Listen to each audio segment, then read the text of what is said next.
One of today's jobs was a Pixel 2 XL, which, as you can see here, we've got a nice big crack up the top right hand corner. From what I've researched on these, they're pretty straightforward to do if you've had any experience taking apart phones before.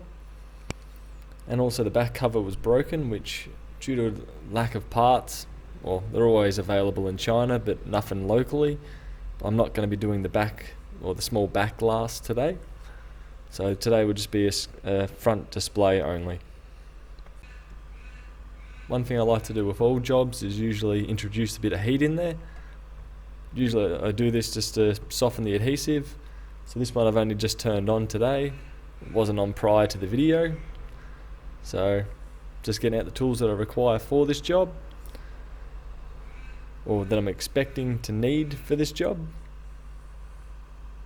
So Phillips head screwdriver, a pry tool, a fairly small pry tool is what I got right there. So what I'm expecting to find is adhesive along the outside of the perimeter of the screen. And while I was waiting for it to heat up, I also put some tempered glass on a Sony Xperia Z2, as you can see from the fast forward video.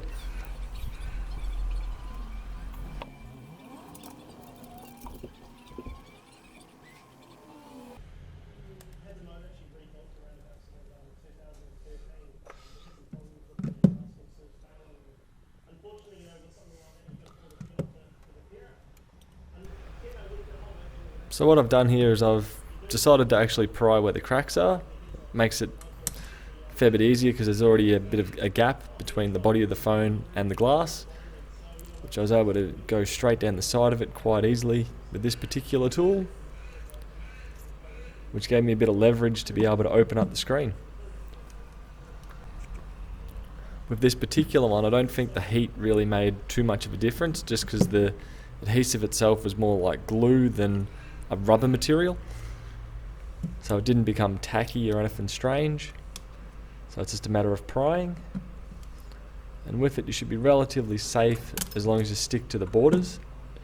The glass might shatter like that, but there's two ribbon cables connecting the screen to the body of the phone, and both of them are a good distance in that you should be able to avoid them by just working the perimeter.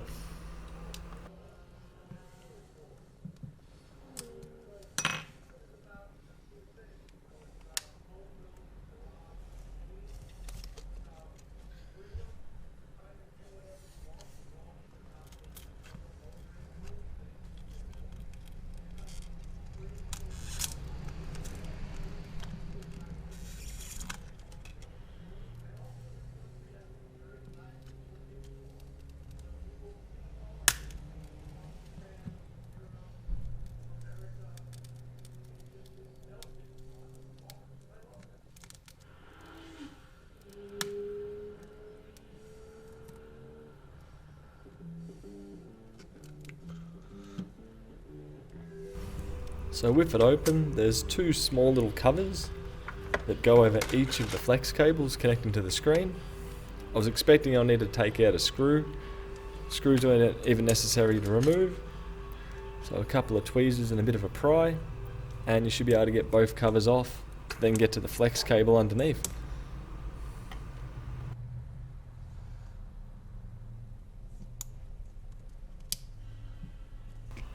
From here on out, I'll just let the video play. I won't be commenting any further. But one thing I definitely did like about this was the screen itself. From a refurbishing side, the LCD, since it's so far in from the borders, should almost be able to be removed without too much damage. So with that being the case, that should hopefully mean that refurbishing these screens should almost become hopefully fairly common. It all depends how popular the XL2 or 2XLs become. But yeah, so far it was a relatively straightforward swap. Went smoothly, reinstallation was fine. Yeah, we'll definitely do another one of these again.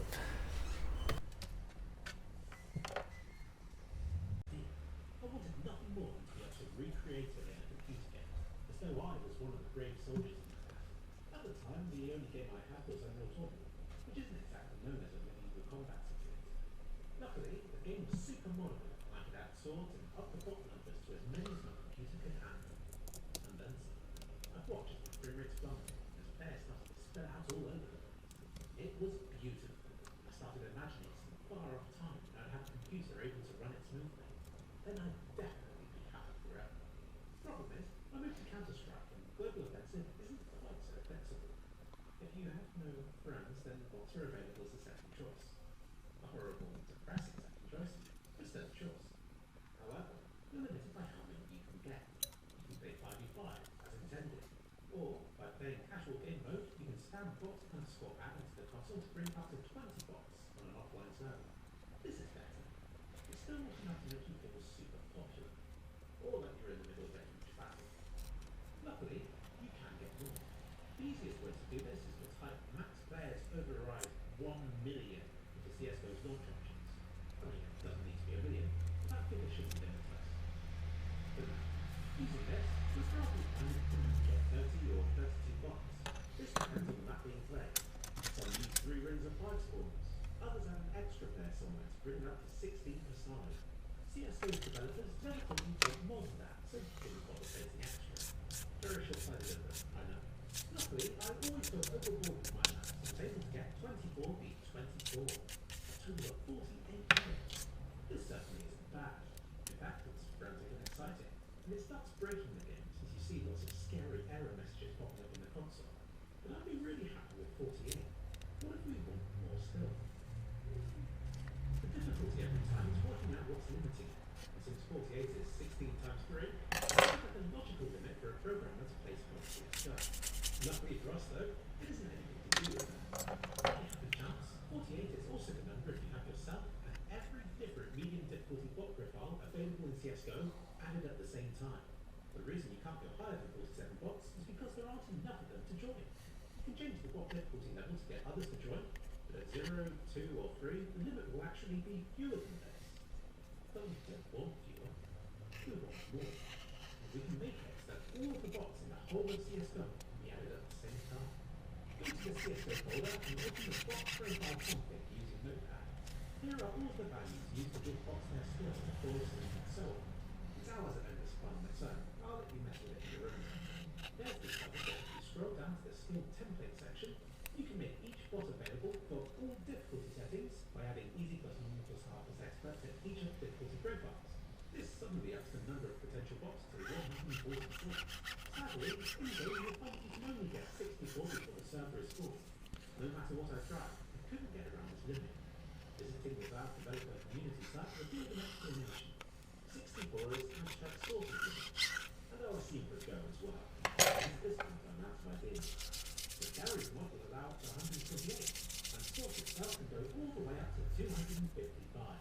This makes me hopeful that one day Valve learns the error of the way and ups CSGO's maximum players to this amount. But why stop there? Why not allow for even more in source 2? 255 is the maximum for 8 bits of information.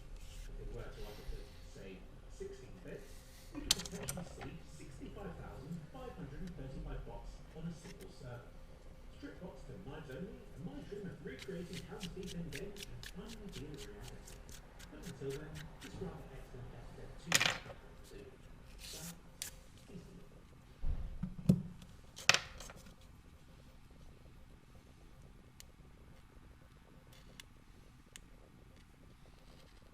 Bez the Bot Whisperer is a master of custom nav mesh editing.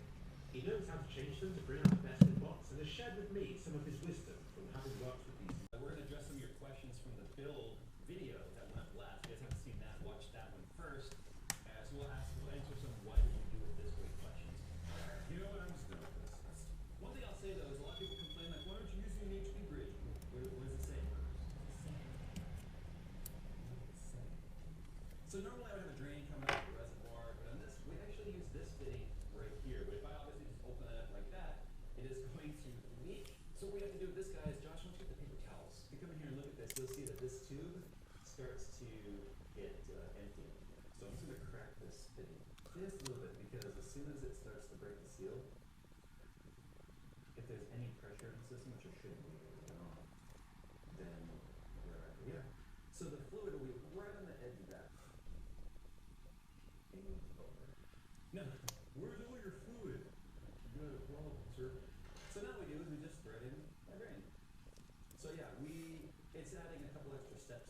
system, I think Josh agrees that this was a cleaner way of doing it. Right. So now we can set it upright. As long as this is perpendicular, then we know it's blocking the flow, right? That's the easiest way to remember the valve, whether open or closed. Perpendicular means closed. When we go over there, it's like a roadblock across the road there. So I gotta do this tap, so that means the air in. Oh my God, it's leaking. That's a feature too. That's a drain. All done. Yeah, we're good. Yeah, I'm legit been wondering, like, did I do the default one too? At least that one's a lot easier to get to. I'm blowing bacteria into the world.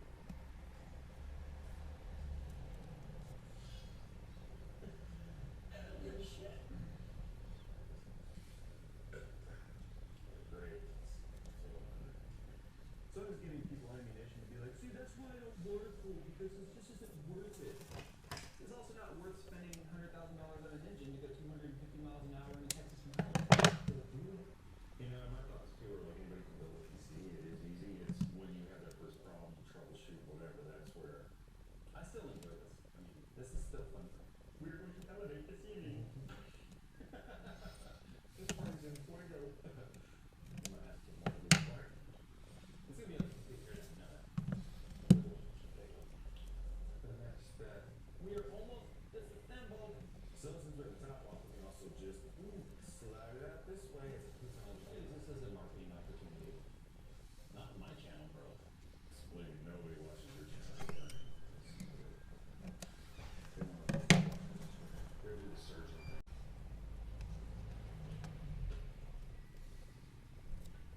Daisy didn't just die, it was certainly murdered. This series is not about examining games that simply don't take off or naturally fade away. It's about examining games that are destroyed directly by the sometimes incomprehensible decisions of the very people that make and release them. Daisy is the king of this castle. If you were somehow to watch this video in the midst of 2014, you'd likely believe that what unfolds throughout the rest of this writing could not possibly be true. At this time, Daisy was just beginning to truly flourish and had hype beyond hype. It was the center of the media, and it was a game that everyone seemed to be talking about. There was hope, there was promise, there was excitement. Fast forward to 2018, and some of you may have clicked your way through YouTube, saw the title, and barely remembered that the game even existed. A game that, by the way, still has never actually released in a final state. Game development is very much so a roller coaster. There are times of great excitement, peaks of progress, giant valleys of despair, and sharp turns no one anticipates. But up until this decade, these realities were kept for the most part beyond the public. Daisy is a game that everyone got to see crash and burn. So what exactly killed such a promising project? Daisy is a great example of everything that can go wrong when you place your game into early access. It's also a great example of everything that can go wrong with shifting leadership and changing ideals.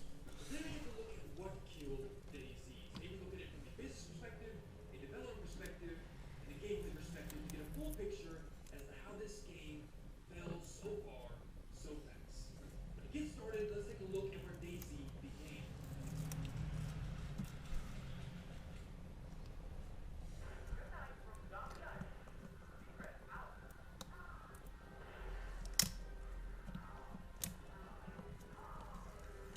Daisy was never designed to be a game.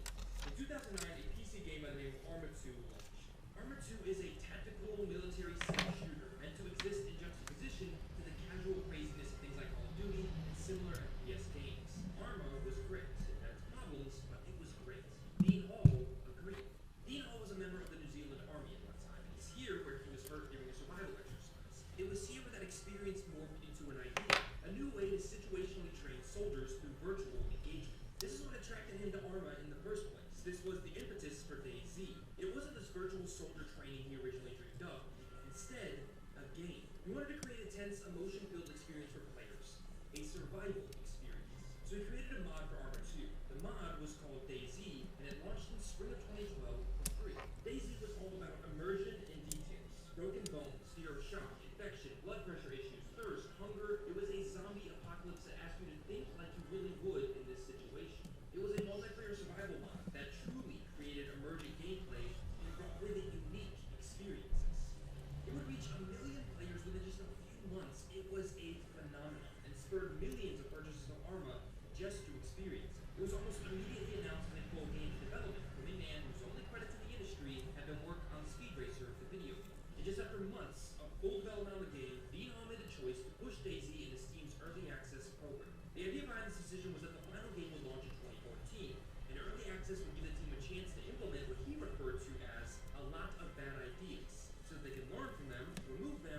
move on, all in an effort to improve the game and, more importantly, its realism.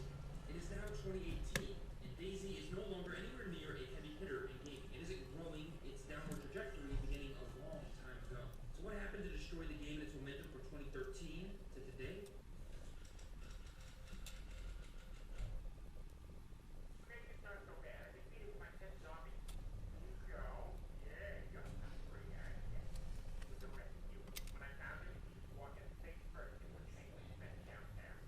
Hindsight is a funny thing. By definition, it only pops into your head in the aftermath of a moment. Buying early will be a recipe for disappointment. In hindsight, that very quote from Dean Hall when DayZ originally launched in early access should have been a warning truly here. Very rarely do you see any developer charge for a game and simultaneously warn players that it probably isn't best to purchase that game right now. See, when DayZ launched, it was, to put it lightly, a cluster. Unlike a lot of modern games, this game was broken in ways that actually, well, they broke the game and the gameplay experience. They weren't little technical glitches, they were insurmountable flaws. The entire premise of DayZ is, again, a multiplayer zombie apocalypse simulator that requires precision.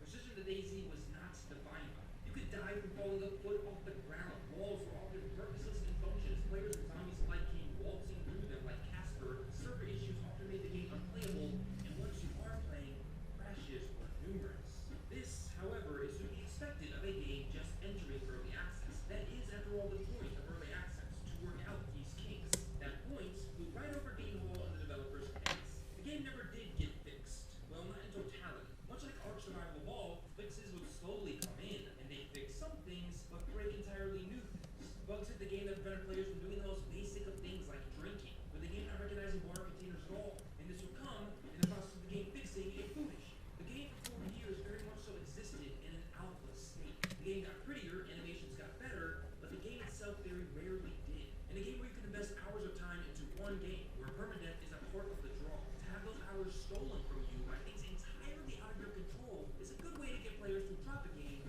and never look back. Buying early is a recipe for disappointment. Well, Dean, so was buying late.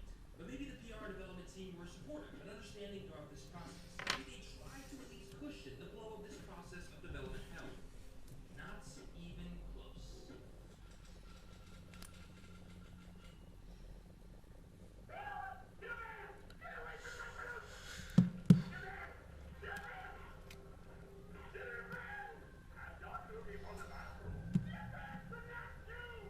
Dean Hall was the brains behind DayZ. He was the creator, the design leader. He was, for all intents and purposes, DayZ. He didn't stick around to see the game through, though. DayZ's creator, design lead, and for the time's biggest ambassador, cut and run in 2014 to create his own studio in New Zealand.